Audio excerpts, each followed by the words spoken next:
সাফের hat trick শিরোপার লক্ষ্যে সন্ধ্যায় মাঠে নামছে বাংলাদেশ। গোয়ার জওহরলাল নেহেরু স্টেডিয়ামে বেঙ্গল টাইগার্সদের প্রতিপক্ষ স্বাগতিক ভারত। ফাইনাল ম্যাচের সবশেষ খবর জানাতে ভারতের গোয়া থেকে রিপোর্টার ফাহিম ইসলাম সরাসরি যুক্ত হচ্ছেন, যাচ্ছে তার কাছে। ফাহিম, কি অবস্থা?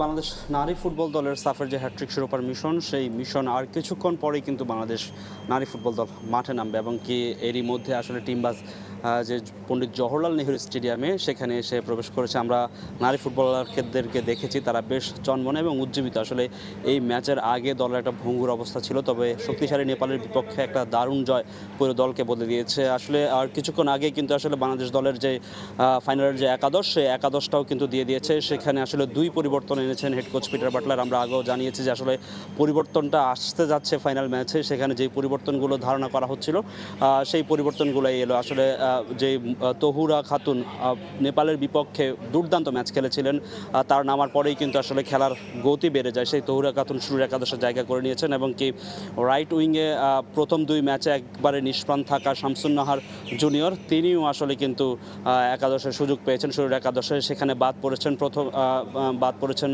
নেপালের ম্যাচে ওমহেলা মার্মা ও সুরভি আকন্দপ্রীতি। এই ম্যাচটা আসলে বাংলাদেশের জন্য খুবই গুরুত্বপূর্ণ।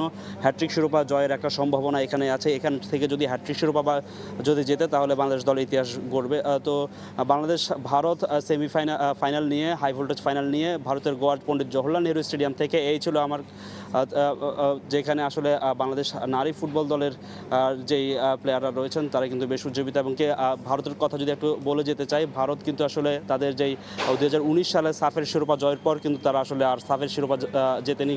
এরপরেই কিন্তু দুই সাফে তারা বাংলাদেশের বিপক্ষে হেরেছিল এবং কি এবারও কিন্তু তারা বাংলাদেশের বিপক্ষে প্রথম গ্রুপ পর্বে জয় তুলে নিয়েছে। যদিও তারা যদিও ফাইনালে আবারও বাংলাদেশের মুখোমুখি হচ্ছে। তবে এই ম্যাচে যে বাংলাদেশ যে ভিন্ন প্রতিপক্ষ গ্রুপ পর্বের ম্যাচ থেকে, সেটা বলে দিয়েছেন ভারতের কোচ। তিনি বলেছেন যে আসলে গ্রুপ পর্বের যেই বাংলাদেশ, সেই বাংলাদেশ থেকে এই বাংলাদেশ, ফাইনালের বাংলাদেশ খুবই আলাদা এবং এই বাংলাদেশ খুবই শক্তিশালী।